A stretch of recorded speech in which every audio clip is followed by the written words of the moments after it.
derived for me. All right, so I'm Katrina from Code for BTV, Burlington, Vermont. It's our airport code, that's what BTV is. People was like, why is it at BVT? I'm like, yeah. So just like really quick introductions on there, because I really just want this to be a lot of conversation and brainstorming, so. I'm Living Gray, Senior Tech, Toronto, Canada. Charles Bryn, Code for Bloomington, Indiana. Awesome. Schaefer Stewart from Code for Greensboro. John Rocco, Code for Charlottesville. Karen, OpenSTL, which stands for St. Louis, also our airport code. There you go. Eric Costa, Code for PBX, Portland, Oregon. Everything in Portland is PBX, is PBX. I'm David from Code for Fort Collins. We don't have an airport. Steven also from Code for Fort Collins. Awesome. Yeah, I don't know the airport code. And that one technically an airport. Yes, ours is an international airport. We're in Montreal or something, which is 45 minutes away. All right, so who has the awesome recruitment retention and no problems? That's what I thought.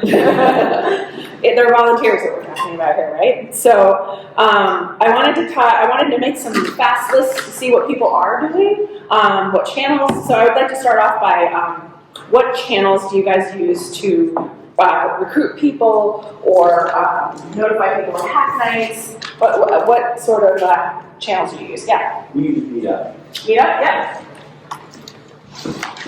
Not that bad. What else?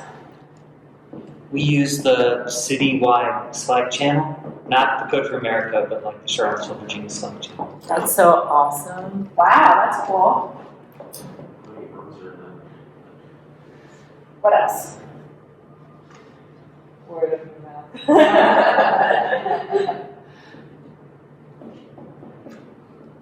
We also have a BTV Dev Slack.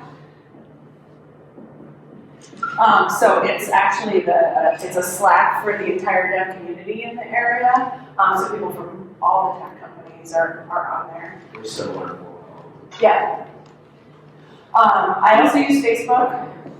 I don't get a lot of traffic through there, but I do post all our videos on Facebook. We have speakers in every hack night, so sometimes they'll cross promote. Okay, great.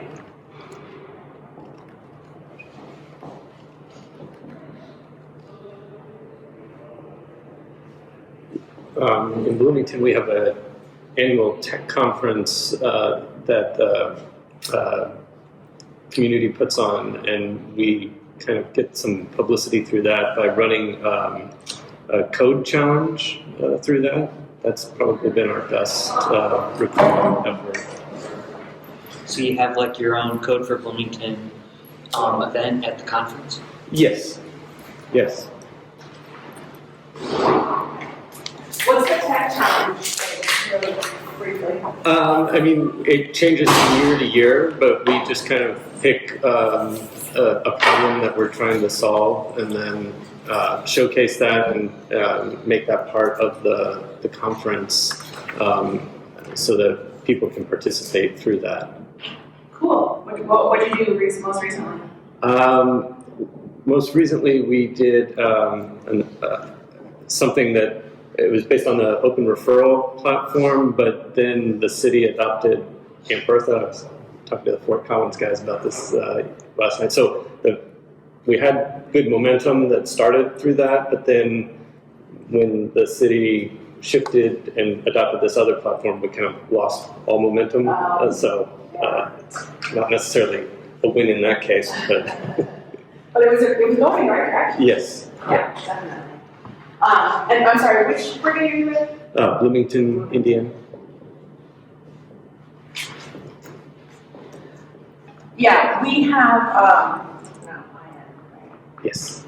It's not iPad. Yeah, we have a tech conference that we were just at, Tech Jam, where all the tech companies come and they recruiting and all that sort of thing, and someone sponsored our table, so we had a table. And we got a lot of really good traffic. One of the roles that we really need on our brigade is a storyteller. We don't have a storyteller right now, and I've been through communications. People come up to me, I'm like, they want to be able to share. I'm like, yes, we need blog posts, we need all this stuff. Yes. So, yeah. So ideally, blog posts. But because those can also get cross-posted on the other slides and things like that. So. How else have you guys, what other channels did you only use? We're looking for the channels that people are using to recruit people. We use we use a lot of the coding boot camps. So we are actually hosted in the space where we did the big coding boot camps in Atlanta. So naturally, when we have back nights there, there are a lot of students who will come with us after class and then they'll participate. Yeah. Yeah, we have a lot of participation from our coding boot camps, which is good and bad. We have a lot of volunteers, but they don't know how to do a lot of things. We'll get to that topic next. One of the channels that we use in Burlington is the PMI connection. So PMI is the Project Management Institute. Project people that have their PMP certification, the Project Management Professional certification, are required to get a certain number of continuing education units that will be used every 3 years, and they can get them from volunteering. So one of our project managers for our expansion project came out of that PMI relationship. And then they talk about it with their peers in their tech companies, and it just spreads the word really well. So we're on there. Our PMI chapter is super on. The PMI chapters are generally really active because of the requirement for PMP certification. We're on their carousel. They talk about us at every one of their meetings. So it's really good visibility, and it's a good way to get project managers because.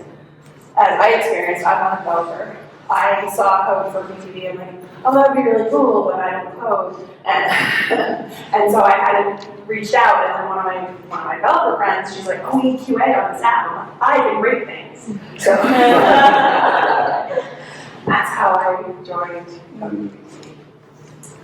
So we're just talking about different communication channels and how we recruit people.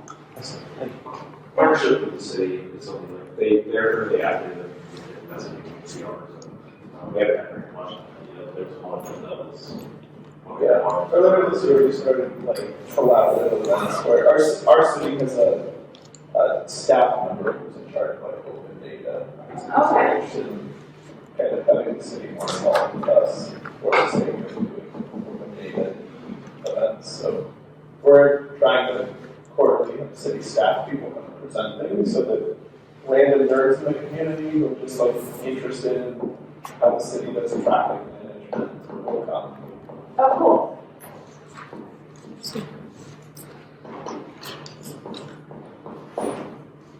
All right, awesome. What else? Yeah. We're in a college town, so we go to different departments at that college, like the computer science department, the stats department, and try and get emails sent out through whoever's in charge of sending emails. Awesome.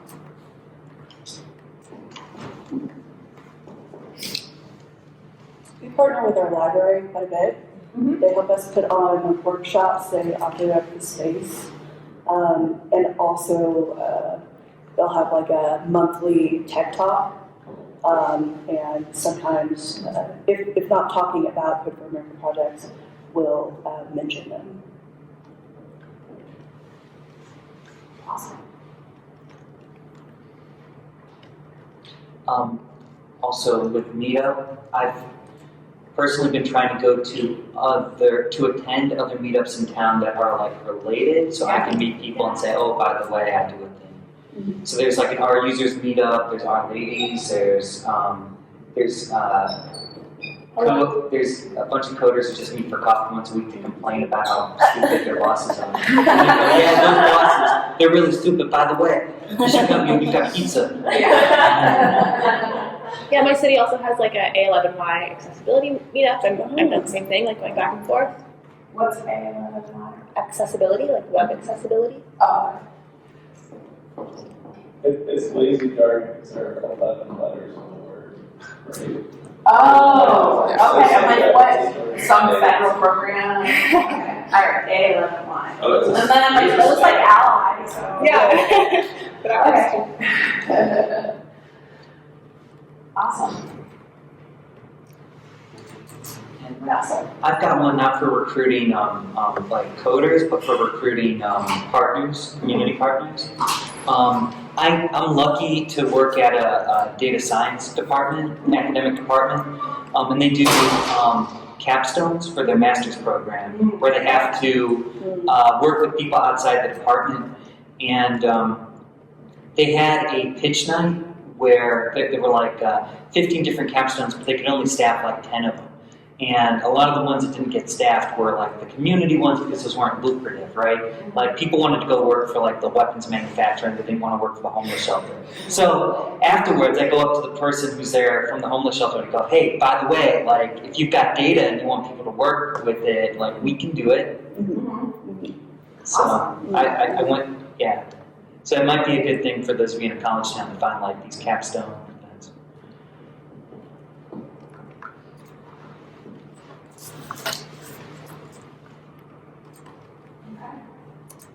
Cool.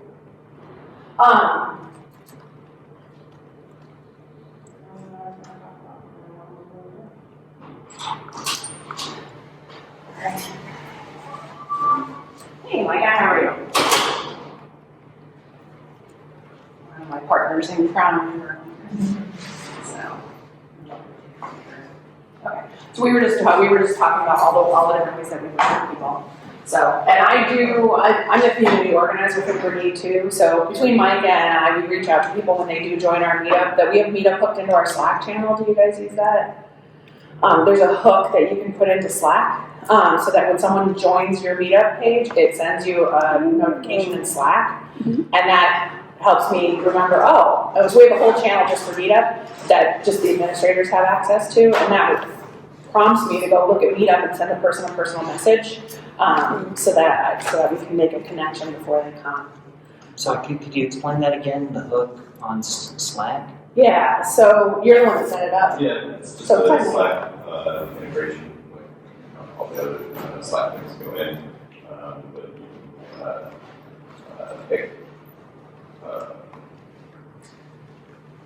Take a look. It might actually be on through might not be a direct integration. Might use another API-ish kind of thing. But yeah, whenever somebody signs up on Meetup, we just get their picture, we get the question we ask them, we ask what do you do? You know, just a very broad thing, we get lots of different answers there. Then we immediately see that somebody new is joining us interest, we try to reach out to them. Yeah, and I think that it's had some really good results because people get some sort of personal connection before they think about then coming to a meetup. So I think that has definitely helped drive people at least coming the first time. So Zapier is the tool we use to go meet up. Zapier is it's like ZAPIER? ZAPIER.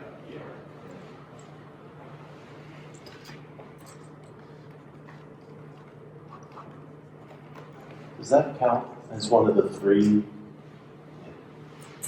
And what, if you're not familiar, you get 3 free integrations with an external tool with the Slack. And so I didn't know if that counted as one of those 3. Or I was referring to Zapier as a limited number of. Like, oh, that direction. Oh, gotcha. Okay. So disregard, maybe. It may not count as but being as busy as we are, it's really nice to have a reminder show up in my Slack feed. It's like, oh, okay, someone did join, and someone talk to them. I'm about 4 people behind right now. But you'll do that in your meeting today, get it before hacking on Tuesday. All right, cool. Anything else? You guys are going to reach out to people.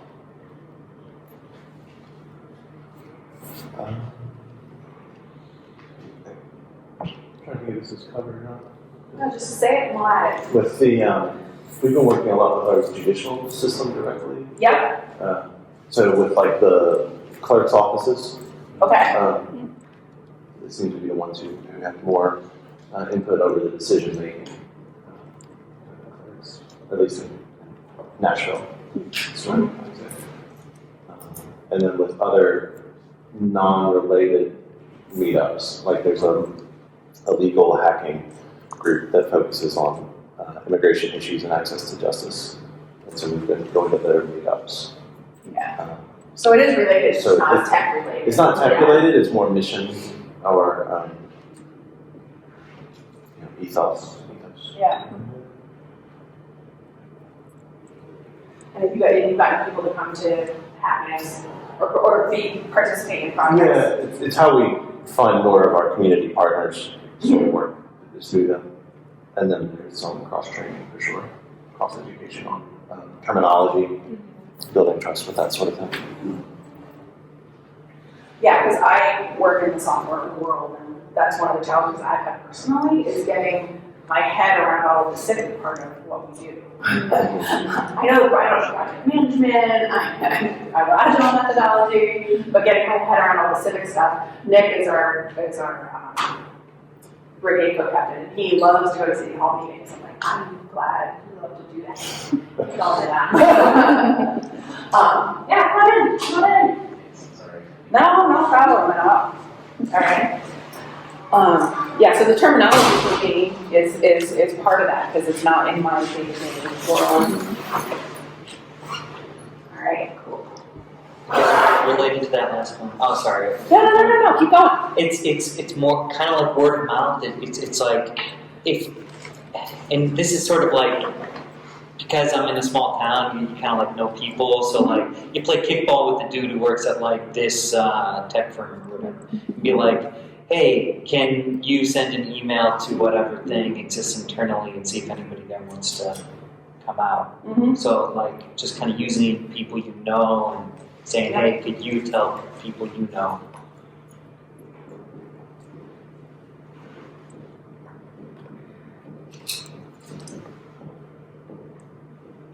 So like distros that they have access to. Yeah, we did that when we were trying to do the National Data Civic hacking, and we were doing journey mapping for people that are impacted, justice impacted individuals, because we're working on an expungement project right now, and we wanted more lawyers to come, and I said to one of my cohort, I'm like, there must be like Vermont Bar Association distro, right? And then he's like, oh yeah, I get on someone who can send a mail out to that. So we ended up getting some people through that, which is great. So yeah, so thinking about any sort of related distros. To go along with that, we have a local makerspace, and that's something that we've gotten a lot of traction through. The people who attend those groups are very like-minded. Mm-hmm. Yeah, we have the Vermont Tech Alliance in Burlington. You go to the board meetings for that, right? No. No? But you're excited about it. But yeah, there's a local tech alliance that they know who we were. They stopped by at Tech Jam. Yeah, and then like we did a Green Up Day app, and one of the members of the board, there was a mixer afterwards for the launch of the Green Up Day. Green Up Day runs like 1 day a year. Everyone goes out and cleans up the trash on the roadside, and then it gets picked up for free. So one of the major trash haulers in the state is on board, and he's like, oh, look what you guys are doing. What can I donate? We're like, we need our space membership paid for. And he's like, it was $1,000. He's like, you just pay for it. So, going to the mixers sort of makes that'll pay off for sure. All right, what else? I think one thing that my community could do better is keeping track of projects that started with us and now have grown elsewhere. Mm-hmm. Like I would like to be able to bring them back into the loop every now and then, but there's currently no process for that. Tell me a little bit more about that. Sure. So we meet every Tuesday, and lots of projects get started there. But typically, when they reach a certain stage of maturity, they find a different time or a different space, which is great. Like they're independent, but that also means that they have even more resources and ideas, and it would be great to just bring those folks back. So your brigade is sort of like an incubator. Yeah, I guess that's kind of how it happens. Yeah, so if people know more about the origin story of the project and where it came from, Yeah. and if they're really invested in it, being involved in that, and all, that's great, that's great.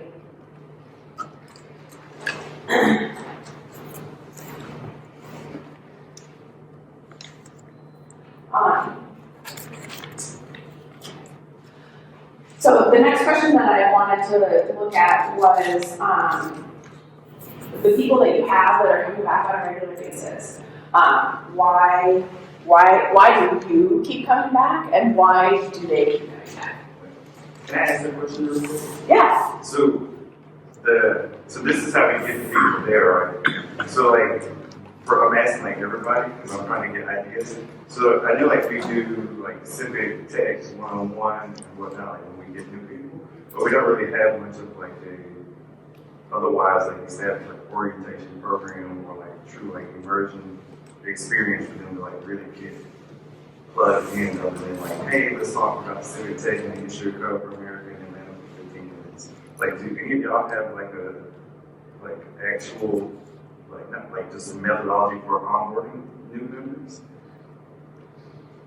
For us, it's mostly project-based, so I would just tell them to go follow the README and get their dependencies set up. So we don't have like official, hey, this is Code for America. It's probably like a one-liner, oh, hey, by the way, like we're part of this bigger national organization. But I think your idea would be like really great, just having a sense that it's more than just, like a city thing, it's like a national movement. Because I mean, we do that too, and I find that some of the people that don't come back, I think they struggle with that process.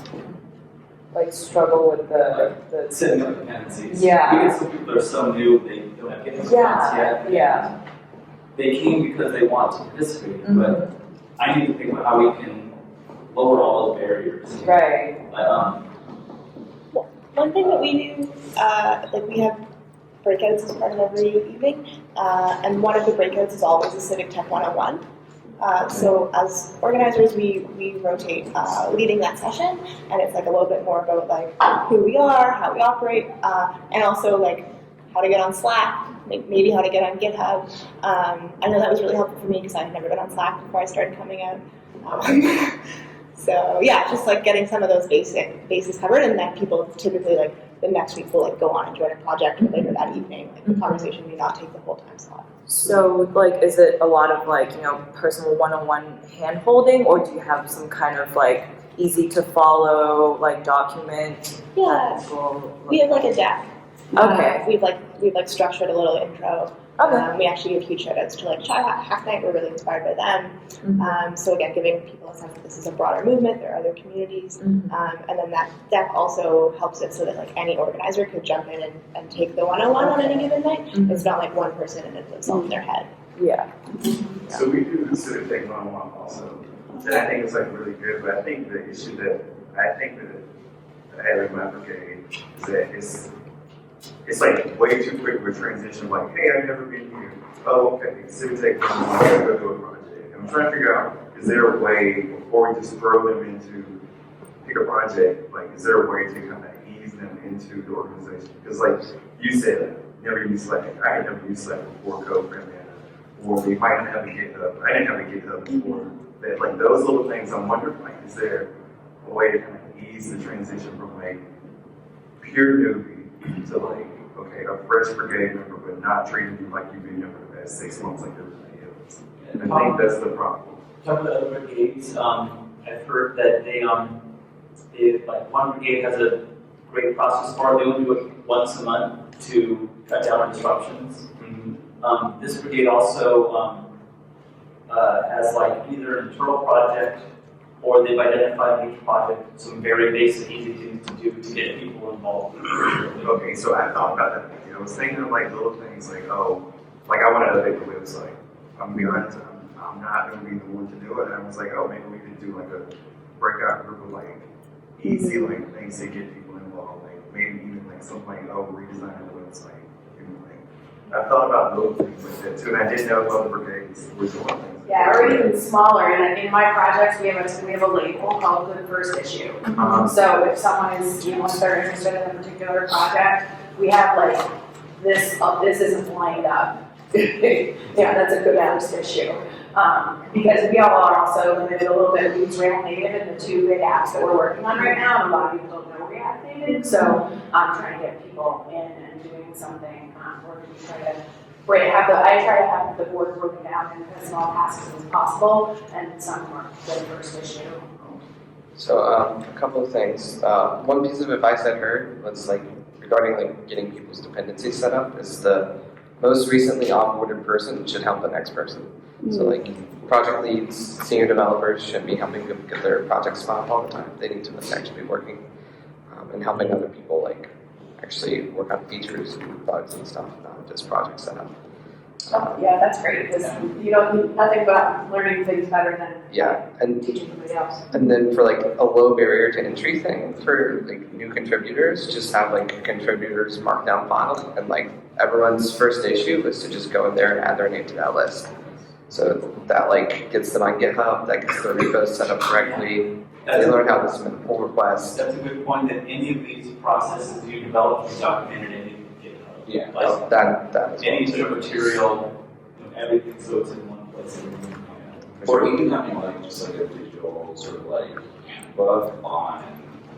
I'm just thinking about like this onboarding handbook to give to people, or digital, however you want to do, GitHub, Slack, whatever.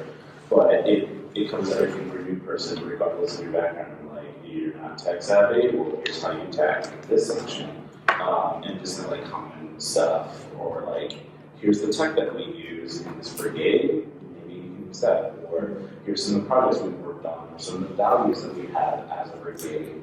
Do any of these align with you? And then you start a conversation with that with like a new person, and just document it.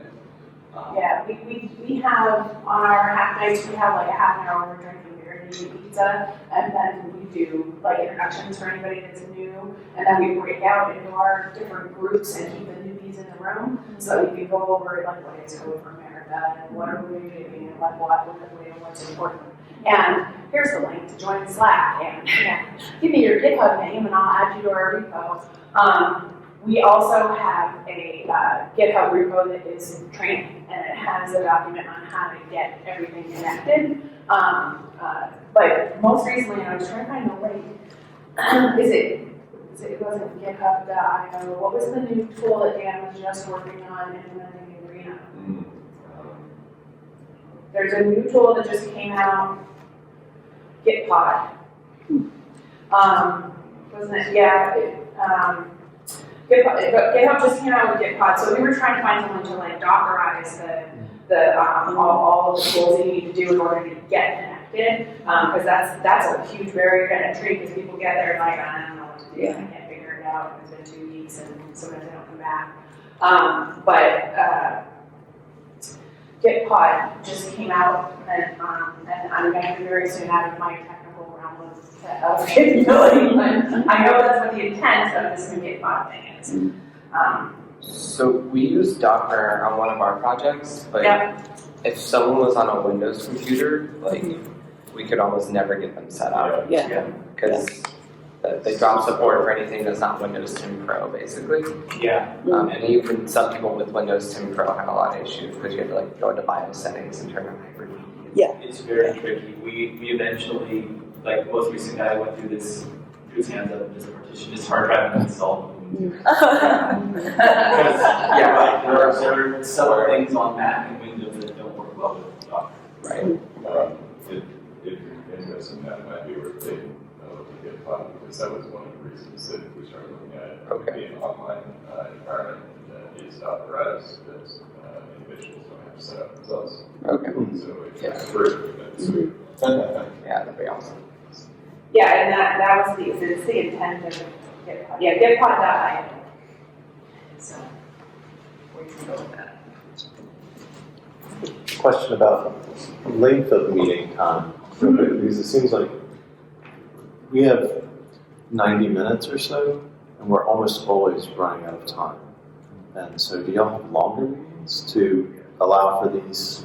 3 hours. 3 hours. We have about 2.5, yeah, that's true. well, we have a space for like 3, but I don't start until 6:30. And all of our library, we do it in libraries, and they all close at 8.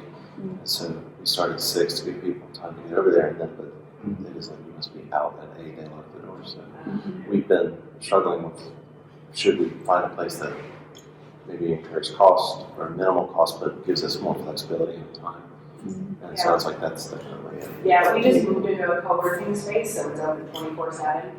And it gives us breakout rooms, because there's like 10 breakout rooms in this co-working space, and it's been awesome. Our retention and our ability to get work done has skyrocketed since moving into that space. We were in like the shared space with 4 really broken, uncomfortable chairs and no place to break out, so we weren't able to get real work done, and it's been huge for our productivity. One thing that we do to have spaces that don't incur costs is we get monthly venue sponsors. So we ask local businesses, often tech companies, if they're able to give us one of their boardrooms after hours with a Wi-Fi connection, and ideally they'll also buy us pizza. If they can't, they won't cover those costs, but that way we have more flexibility in terms of how long we can stay, and we just like rotate between different places. So organizationally, it's a bit more, because we have all every next month. Yeah. It might be open later than the library. Well, and it's a win-win because it gives them recruiting, recruiting capability. Totally. Yeah, we get a lot of announcements. Yeah, well, because, there, even in Vermont, there's a lot of tech in Vermont. There's a lot of small tech in Vermont, and a lot of people don't know about all the companies that are out there. And so by having it at various companies, like, oh, I didn't even know this existed. So, yeah, because we did, I did that with another different meetup before. I will say from other events where we're trying to just focus on getting women in tech, we see from their schedules that the weekends are better. And when I book library rooms on the weekends, like, of course, then you're able to get like in the afternoon, and you can get like a good couple of hours blocked. Has anybody done because we do Monday and Wednesdays, has anybody done like a weekend act night? Like, or does everybody do Monday through Thursdays? We do a Saturday morning thing in a coffee shop sometime that Yeah, kind of lets us partition off some space. And that's usually where we get newer people to come. But it's not necessarily a place that would be, I wouldn't say it's a place to get actual like serious work done. It's more like kind of meet the folks and then during the week. What about you? Well, we have met at coffee shops, but it's like to like plan out stuff, do some like light setup of like a new GitHub repo, like while we're talking back and forth. We haven't actually invited anybody to that, but it might be better for that sort of like more conversational meetup. Exactly. Yeah, that's what we found it to be for sure. Well, there's a lot of value in that, right? Because that's relationship building. That's what gets people to come back here, is they feel like they know somebody, and they're not just walking in blind yet again. Yeah, that's really important. So I have a question. So how do you all like retain, I guess, members who are not necessarily coders, like storytellers and people who might not, like, I don't know, want to do coding, but also are still needed for the organization? Right. Yeah, that was me, and for me, there was meaningful work for me to do. So, the QA that I was doing was meaningful. I naturally lead things, so we were able to do project management, and then they got me involved in the leadership team. There was I attended another session yesterday that talked about the different roles in the project.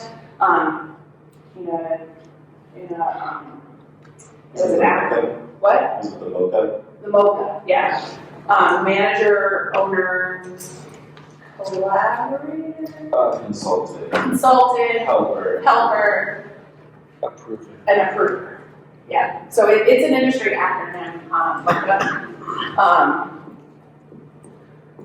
It's industry in like management industry, not necessarily tech. So what's the C? Consultant. So thinking about and having those roles be explicit in the project teams, because the helpers are the people doing the coding and doing the QA and all that sort of thing, but having places for more leadership roles or organizing roles and things like that, has helped people come in and stay. Whenever you said there was meaningful work for you to do, did you, of course with the QA, you had that specific task, but then from that, did you find the work yourself, or did, like, they hand you stuff? Or, like, offer you stuff that you picked? I'm trying to think of how that went. So I came in because I knew a coder. She's like, you do QA. So I did that, and then I just kept coming to meetups because I'm like, well, there's going to be another project that I can do QA on, and it's a cool group of people, and it was fun. So I just kept coming. And then I'm the kind of person who like seeks out where I see problems that I can solve. So that's kind of how I operate. But for people that don't operate that way, I think for as leadership people, thinking about ways to break out roles and say, we need someone who can do this thing, and have it. If it needs to cross projects, like you're probably not doing QA on your project at the same time. But thinking about it that way as a whole. I think for me, for that same question, because I'm non-coder, don't develop or design, I came in and got plugged in on a very specific project that actually needed some of the things that I can provide. And then after that, we come back and that project wrapped up. And I'm thinking, oh, should another project? There was pretty much for a while not a project that I was going to be the most useful for. And I believe also in kind of figuring out, like, okay, where can I really fit in, but not impose myself when it's not necessary. So I got to a point where, it's a few hackers, and I'm not finding another project, and I was just kind of like observing like the leadership team. I was thinking, like, it's only like 4 now. It's like I could probably help them out, and like it's just like ordering pizza, like coming in early and help set up. So that's how I got additionally plugged in. And it just so happened to be at the same time, they were looking to expand the leadership team. They knew me because I was coming to hack me too, though for a while I was like not even a project we could do. And so I was like, hey, I want to help out just in general. Like I believe in what we're supposed to be doing here. I know I don't code. I don't think it's necessary for me to learn how to do anything like that because there are people who can actually do it. So I just got plugged on the organization side. And for me, it actually has transitioned to like more opportunity projects too, because I kind of understand the general framework and how to make these things successful. So I feel like you have like non-code, non-technical, even though we can really define the term.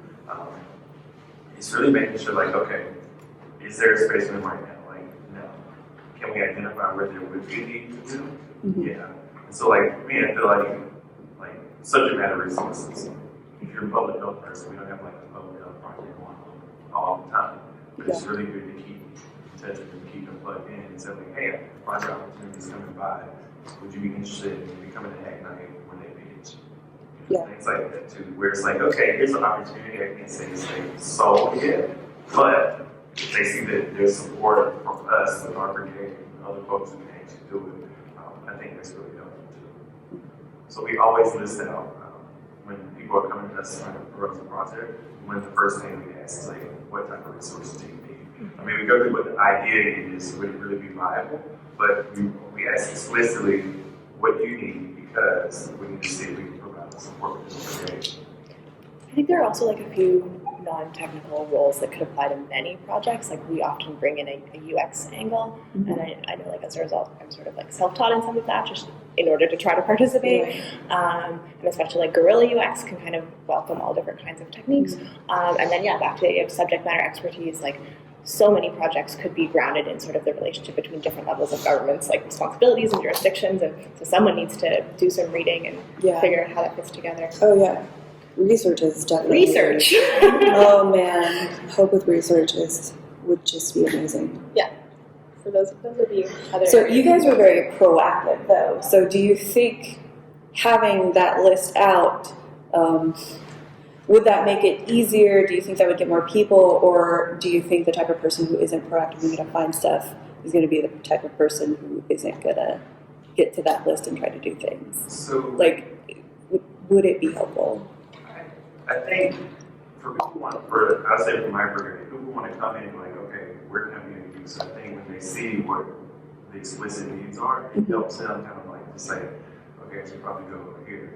But for people who might not see a necessary need for them right there, what we try not to have leadership actively working to lead projects, just to spread us out. And so a lot of times at Hack Night, I don't do projects, I'll just walk around, talk, chit-chat. So I'll just be like in the space and people would just come over there and talk. And we started having a conversation about like, I got here, I feel like I bring value. What are you interested in? And honestly, for me, they'll come back. And, you know, I think just having like that personal connection and personal, like conversation. you said, just an email with somebody joins like a meetup. Like before, I'll say I don't think our brigade really did the most of when it came to making like true personal connections. Because at the end of the day, I go because I like to see the people, I like to work with them. But if you make it really feel like, oh, you're just a volunteer, you can't be of use today, you know, sorry, you know. But when you make the connections, say like, hey, it might not be something right now, but let's see what we can do. And I also like, I do a brainstorming session all the time too. So whenever we're like liking projects, I ask people to sit with me and like, let's just brainstorm. I mean, if they want to vent about public transportation or transparency in like election funds or whatever, you know, we sit there, we talk about those, we collect those ideas, and then sometimes it actually turns out to they push a project organically themselves, or we try to figure out, oh, let's see who we've talked to in the community before that had an idea, but for some reason we couldn't go through. Can we revive this? And you want to support it. So the conversations and like the brainstorming actually has been a really, really good idea to figure out what people want to do, and it helps them understand like, oh, it's not a matter of we need this, can you provide it or not? You can also push what you can do in a certain area. I like that idea.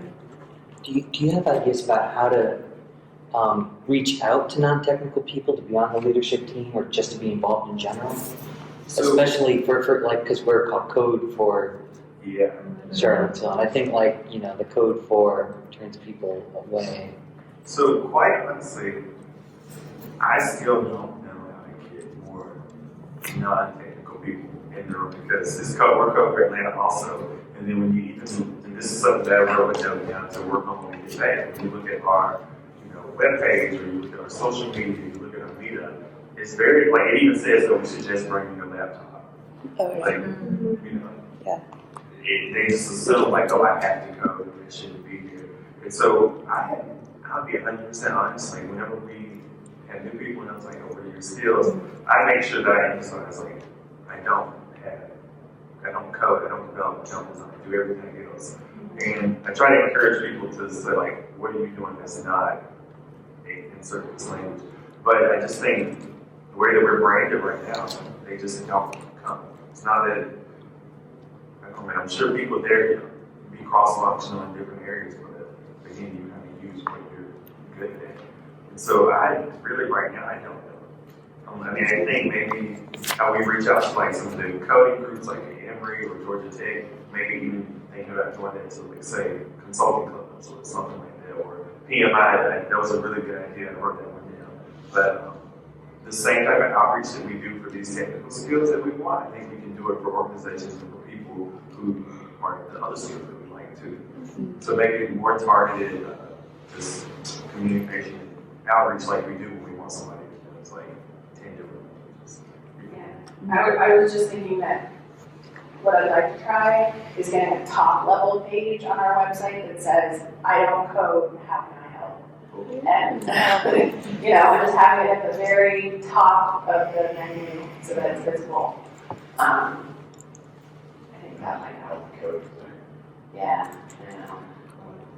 One thing along those lines that I don't know if that's kind of track, but sometimes there are specific groups around a topic, and I'll make sure to just go to their events, go to PMI, and just give a little introduction to us, and say, also, this is a thing we're currently doing if you can help.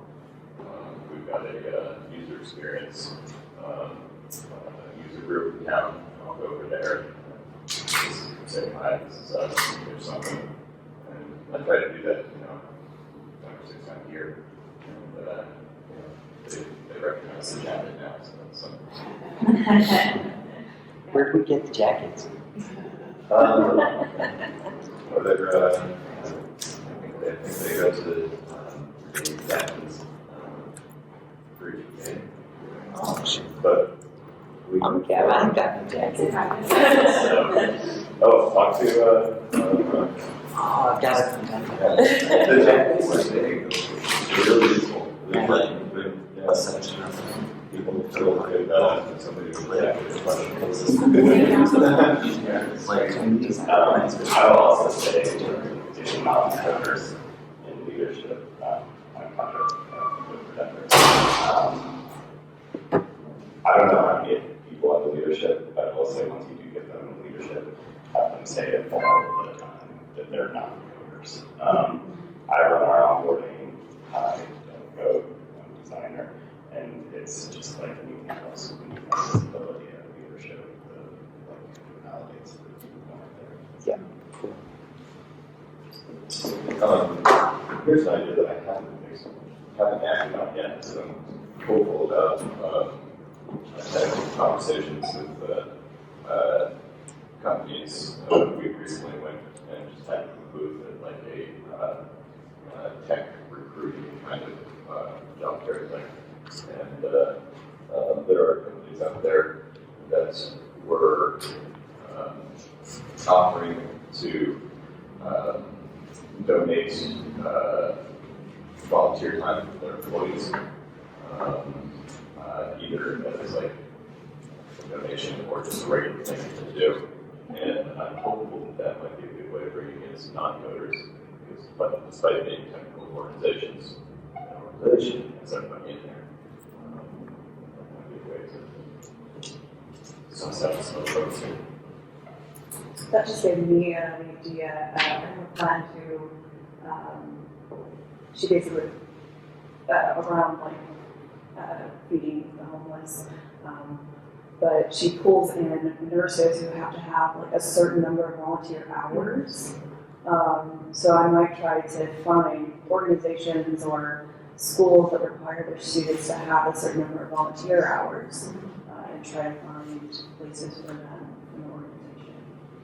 So I actually used to be part of like a national community service for co-ed fraternity called Alpha Phi Omega, and it's pretty big. Most universities have them, and yes, we are required to fulfill a certain amount of community service hours. I was actually also thinking the other day, someone was talking about like government website user testing, and I feel like that can be something that can fulfill, like low-hanging fruit for the students to fulfill their community service requirements. Yeah. I'm sorry, what's Alpha Field? Did you say Alpha Phi Omega? Yeah. Yeah. So, I mean, they are required to fulfill a number of hours to retain membership, to be in good standing, and people procrastinate, and so like they wait till the end of the semester. It's like, oh no, like I have all these hours that I need to do, and I think being in the air-conditioned room is a very appealing idea for students and their people in groups like that, they tend to come like big groups. Yes, so that's right. So like we would do like the Boys and Girls Club all the time. And we piled up 5 in the car. We like go every Wednesday. We'll go from 4 to 6 and do that. So it's pretty good too, because I think when you go to like the Hack Night Pike itself, it's like it could be a bit intimidating. But then you can go with 1, 2, 3 other people, and you find a good project, and you onboard it really well. Like you can really create like this continued relationship. So I never thought of that. I'm stealing that too. That's why it's all on board. And it's being recorded everywhere. Has anybody done anything with like schools like K through 12? We did for the first version of our Green Lab, work with the tech program at one of the high schools. They actually wrote the version 1 that we ended up not using, but it was the foundation. We something. We kind of co-opted their thing. Yeah. Once school started project they were running with just stopped, and it was never we adopted this project. And you know, we've actually seen one or two of those high schoolers come back like 3 years later. Yeah, they do. One of them has been coming back in the summers. He's in college as a software engineer and comes back in the summers and helps us out. So it's been very cool. School's a bit tricky. Yeah, that's what I was wondering, what it's like to, just thinking about all the rules there might be around that, kind of avoided it. I was just wondering what your experiences were. I feel like there's this give and take around folks like college students that you know are very plentiful and very engaged and active, but it feels like they require a lot more practical things need to be talked about, ready to act on, and are likely to be coming back you know, for years at a time, versus those folks who will just like set up the stuff they need, right? Like, okay, I need to do this, I'll fulfill this thing that I haven't to solve their own problems, but they're fewer. What about like a high school summer internship kind of thing? Yeah, I saw it there. I mean, I didn't do anything in high school. I did this summer I had a mentee, so it was a mentor for a college summer like program where it was like summer starts with service or something. And it was a student that graduated high school in Atlanta and was going off to college in the fall, and he had to work with a local like nonprofit organization to do a project. And so we worked with him to do this like artificial intelligence thing he built, like this tool, really cool. It was went way over my head when he talked about it. But it worked with companies, we just kind of got him like on a cadence, like, okay, how are you going to learn this technology? Like, what's the outcome? How are you going to use it? How are you going to manage and archive this? And how are you going to share this story? So I worked with him throughout the summer, and it was really cool. And so that's actually a really good idea. It might not necessarily be like, oh, a bunch of like high school students doing a whole project for you summer, but it was really cool because you could come to Hack Night, you could get guidance from Brigade members and things like that. But we were also, as an organization, providing something to our community that was not like, oh, here's your new app. It was really, really cool. So how did you get in like contact with each other in the first place? The way I got in contact with him is funny is, so Luigi, who's like our co-founder, I don't know how he found this person, but what happened was Luigi had a baby, and so he couldn't do it this summer. So he was like, can somebody do it? He was like, you're interested? I was like, oh, I'll do it. So I'm like the only one that isn't married or having kids. So it was really fun too. And plus, the program that the young boy was doing was very similar to a fellowship program that I had did in the past, and so it was really easy to like work with it. But the initial contact, I really don't know if I think he might have reached out to Luigi, and then got started from there. Got it.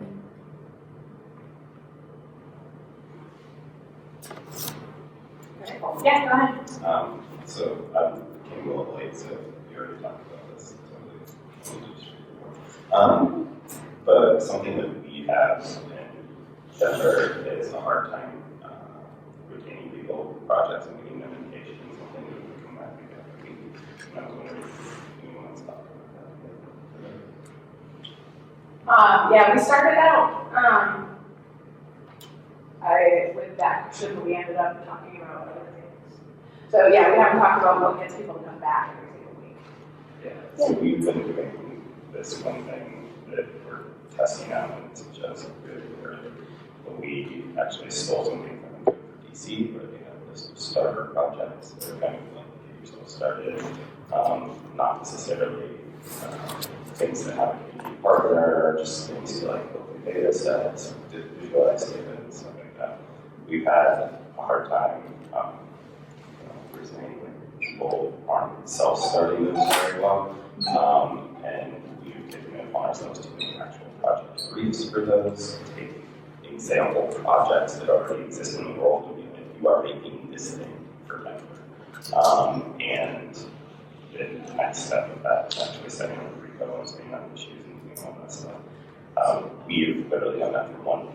And so it's kind of me throwing out there, like, how do you get people on projects when they don't align with one of the projects that's already in progress, or when they're like just starting out, they don't even know how to start. So How much of that project was your starter project? Because there's a cognitive overload to a blank page. Like, how do I even start? Was it like some like a skeleton template, or? yeah, so the ways that we've done it, is we have a list, we have a document called starter projects, and it's literally code that you see these copied into a different Word document, and then and resources. So it's like open a data set. This is why you should open the data set. Here's the open data portals. Here's a list of state university agencies that you can contact about data on their site.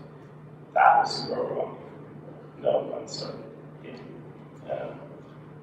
So we literally just refactored that and said, okay, here is one of those projects with mapping data. And New York City built the mayor's office of opportunity, built a poverty index map. They built their own poverty index on top of the census poverty index. But they just had a map of New York City. Census blocked out the percentage of poverty in the places. And so we literally sketched through that. Like, here's your brief, here's your synopsis, here's some stretch goals for it, here's a real life example of it. And we found that was too much for people. So one of my co-captains is going in and building out actual issues. Like, go to census.gov and get this data set. Load it up in Python. Do this. Like, spin up an instance for a front end, whatever it is. I'm a designer. And so, but I'm just curious because we're trying, that's been our hardest thing. Long-term projects that don't align, they're super specific. You need radio or like 3D printing, and how do you get people into bite-sized projects? I think we scared off a couple of times people who were brand new and we're not necessarily self-starter, want to help, but they see that we're already in progress on 3 projects and they don't see it immediately. Yeah, one of the things I mentioned earlier is that we, in our bigger projects, so we've got 2 long-running apps that we're doing in React Native, so just that alone is a barrier to entry for a lot of people in React Native. We actually have I actually have labels on the tickets on the board that say good first issue. That's like, make this line up. But we do have a training GitHub repo that does step through, is an avocado ripeness indicator app. It's like, it's a fake app, but it's like, is my avocado ripe? But Share the link, I would be very interested in that. yeah, it's in our code for BTD. But it steps them through how to get all of the pieces connected so that they can get in, so that they get the stuff loaded on their machine so that they can get connected. The GitHub.io, I think, is going to help remove like that many of the steps, and then you can just get to building the avocado app. But yeah, one of our tech evangelists created that training.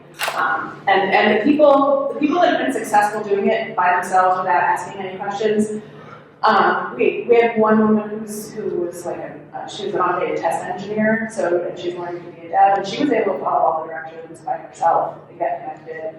We also have a tech support channel on our Slack where people can, when new people are like, I'm trying to do this, well, I'm stuck.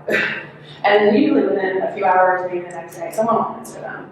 And it's often been, most recently, someone who just came on board. So one of the ideas that's on this board, who was it that said the most recent person on board is the best person? Yeah, I thought that was a great idea. Because by teaching things, that's where you learn it best, right? So. One thing that we're trying to do too, like this vision of these super project degrees, is making them, so the New York City Poverty Index map is just census block data on JFS in the front end, and it's one bit of that data. Making this to be something that we can replicate and say, okay, now do that with housing stock, now do that with any other piece of data, and so that we can get like replicate this, so it's not like we have 12 people working on one property map or one like census map. We have this map and that map and this map, and we can just keep recycling those for people, so when they come in, they're not all just building this new version of the New York City. Along the lines of, you engage folks when you're not working on something that they're trying to do, but also going back to the earlier comments about how you convey sort of mission-based stuff. I think those two go together really well when I'm doing onboarding talks. I just start with Brigade, then I step back to America, then I spent a few minutes talking about, the fact that tech in general is a very privileged industry, and that a lot of what we are doing in our Brigade is sort of an opportunity to transfer some of that privilege to places where it belongs. And one, it's a great thing to say up front because you may not get a chance especially again easily, so it's there. But two, this sort of mission-based stuff is very inspiring, something that everybody engages with initially, and if they already feel, it's my own theory, but I believe if they already feel that they want to pursue the mission, they will be a little bit more open-minded to finding a way to engage in activities. So it's not. In terms of retention, I'm also wondering where your projects come from, who initiates them, how the purpose is chosen, and how they get started. Because I know one of the reasons that I hung around, especially as a non-technical person, was that at the moment that I happened to join, there was a project that was a good fit for me.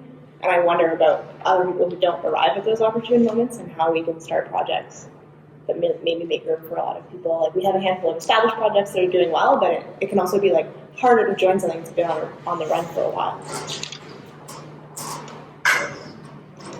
I feel like it's double-sided. Yeah, that's actually, that just struck a really big chord with me, because we've got 650 people in our EM. Which is huge for Burlington, Vermont. The biggest tech company has 400 employees. So it's a lot of people. But yeah, and a lot of it is just timing. They come in and they're not something that they're passionate about. So how to re-engage first time people when you get something new. Yeah. Yeah, on that topic, I think US Boston is definitely not a thing we do, but someone mentioned that they do essentially project kickoff nights. So when they're starting a new project, they re-announce that idea to the whole brigade, invite people back in who maybe joined the meetup, weren't really a good fit at the time, but do have skills relevant to that project. And that really, that seemed like a really good idea to me of once you have gotten the project to the point that we're ready to start this, actually celebrate that you're about to start and tell people you're about to start so that they know this is a great time to come back and join. Where otherwise, certainly, I would say work at a team and got we're alone in it. Just we sucked someone forward and started a project and have never really made that invitation back to people who fell away. Yeah, I was at this breakout session, forgot her name, Marissa. She was talking about how it might be a good idea to create newsletters to keep people up to date on certain projects, reporting, what's up with this project right now and what's up with the other project. And she was sharing this statistic saying that people don't get annoyed until you send I don't know, the 7th email or something. So I don't know. 6 emails. Yeah, 6 emails. Yeah, so I mean, And by yeah, but you also need a PR person, so that kind of goes back to the question of how do you recruit non-technical storytellers and whatnot. So is that true? 6 emails? Yeah, 6 emails. Really? Yeah. In marketing, repetition is really important because we're bombarded with so much crap that we just ignore it when we first go. But after exposure over a period of time, enough time, it's oh, okay, yeah, sure. Maybe I'll go. They get annoyed after the 6th. In what time period? Or is it just the same? piece of information? I think same piece of information, maybe told differently. So like I know. But like in a week, like 6 emails Like in a in a week, month, right? Is it? Ooh, that's a good question. It varies, and I think it really depends on you. But yes, it's preferred that it's over a longer period of time than shorter. Because if it's like you're doing it every day, I can like block you. But like say maybe once a But month. if it was like once a month, like 6 months in, you're not like, this is trash. Yeah, or Okay. like after 6 months, it's like, okay, after 6 months, like, okay, you've been contacting me for half a year. Let's see what you have to say. Clearly there's something. Yeah. And it's also keeping it front of mind for people who can't come on Tuesday, and they're busy on Tuesday for 6 months, and then now I'm not busy on Friday anymore. What I try to do is kind of like a bi-weekly kind of deal. Just like bi-weekly, every 2 weeks, if it's something like more immediate, it's like, that was a thing I saw last week. Because everyone's busy. And then like bi-monthly, mostly it's because of like a staff. But like bi-monthly, it's also a nice way to like, I think I've heard this before. Yeah. So it doesn't have to be that long. But Can I ask, how do you guys send emails? Do you go through Meetup? Do you use something else, or? We use MailChimp. We haven't been using it, but we do have MailChimp. Because I haven't found a way to do a blast to people in Meetup other than posting an event. There is a way, but it's like not the old one that's interface. Oh, okay. Because we were just talking about that, because it seems like it's really geared towards protecting the person's right to not be spammed. Sheila was just asking like how you get people to sign up. And we have not started our newsletter yet. You go and sign up on our website.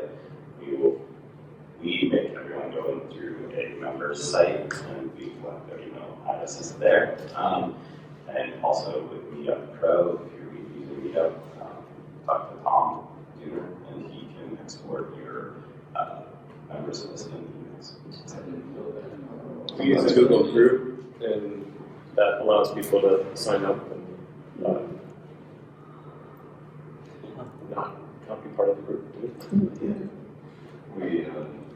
We do use Slack, and one of the first things we do is make sure we're on Slack.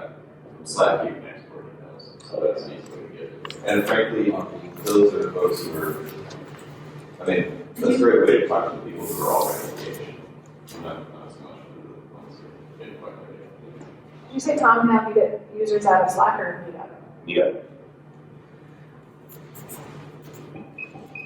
That would be great, because that's my 650 people, like I want that list. I should have all checked going on with Meetup. Yeah, seriously. Get it out there now. No joke. What shit's going on with Meetup? Well, they charge $2 per meetup you attend. Oh, you do? They do. Yeah. They're changing the structure. It's not. It was like not to be free. a trial balloon, and clearly didn't go over well. Yeah. The company who purchased the financial reason. Yeah, I've always kind of wondered how they paid for it and everything, but yeah. I mean, I've been a part of a couple meetups that I had to pay like technology and join or something. Right. Okay. Maybe we can ask Tom to post on Slack instead of all of us individually. I'll do that because I already know them about it. Okay. And I never asked them about some other things. Cool.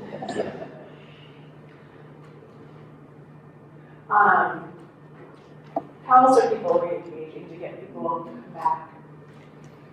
Trying to get people re-engaged. We steal their wallets and hide them. Steal wallets. I'm not gonna lie, what kept me was actually it was for other reasons. I do like the mission vision, but the Brigade also has beer in their building space, so it's a nice way to keep We got good craft beer. So One of our members was a founder of a brewery, or helped found a brewery, so yeah, we get free beer. So if we're able to get like sponsored by like a brewery and we get beer, like can we just post on Meetup free beer? Or how do you advertise it? We avoided putting the alcohol. Yeah, Just like average refreshments available. refreshments and beer. Yeah, food and drink provided. But in a more serious response, I think like just doing some fun events in general may also be helpful. Not so much with the Brigade. I mean, well, we've done it a couple times, like and stuff. and just kind of chilling. But some of the nonprofits I used to work for, who just had like the young professionals associates that we had, who just throw parties for like anyone under 40 that's working for our museum, and then they would do like art tours in the middle of the party periodically. And that was like a way to retain and get new members into our art museum that are under 50. I know Code for Durham does like a social twice a year. And so like they'll just meet at like a brewery or a restaurant and just have a space and make some food. And I've heard from them that like having a social and branding it as a social, putting it out there, they get like way higher attendance from people. And a lot of first timers come because they're intimidated by like the idea of a half night or a work night. Right. But the social they can handle. So yeah, we've had socials a few times, 3 in the past year. And the Christmas party especially, the holiday party, we had a big turnout for that. And we did get some people, we had some first timers there that did come back. Yeah, it was So, really cool. that was really Like a pro party and people we've never seen each other. yeah. And it gives a chance to do recognition. We give out stickers for projects that we do, the hexagonal stickers. So they're like, badges, right? So, I was a Girl Scout. I can't do badges. But we hand those out at half night or at the celebrations. So we hand them out at half night too. But we hand them out at the events to people, so that everyone sees it there as a recognition. Each one's designed for each of the large projects we do. So if you're working on a project, you get special. You get this and this thing. Yeah, not everybody gets all of the stickers. Do you pay for your stickers, or do you have a sponsor to buy them for you? We've been buying some. But we intend to get money someday. Yes.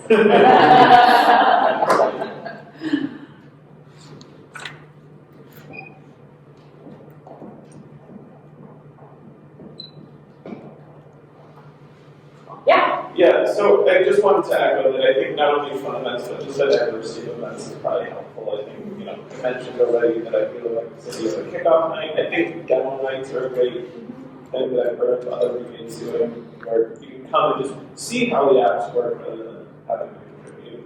I actually wanted to come back to focus a little more on stickers, which I love as an idea, because like the recognition side of this, I think is, I've been told it's key retention, and I've never implemented it. So I'm curious if anyone else has either has ideas or things they do to recognize the people who contributed a lot to your brigade. I heard one group does thank you notes, and they write them out, but they have the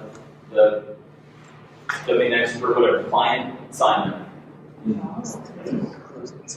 Yeah, someone I can't remember who has their first they work with the mayor's office, they get something of the mayor's. The mayor's kind of that's really. We make an effort to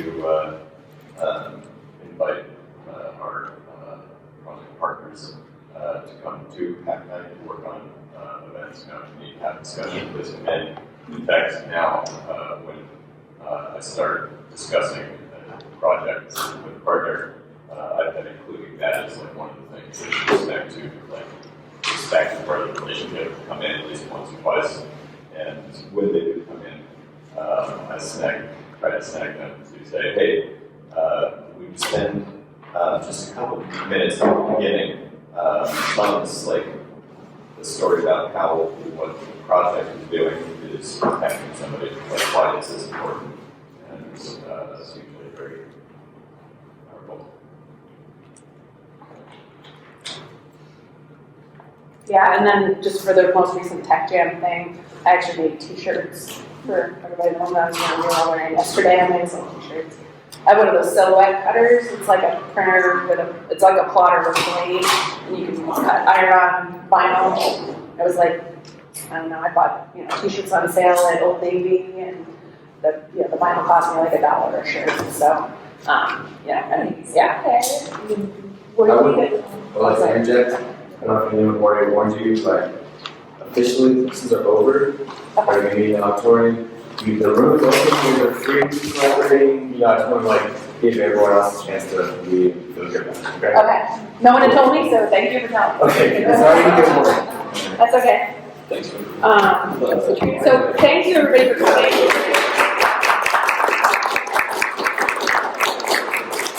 Also,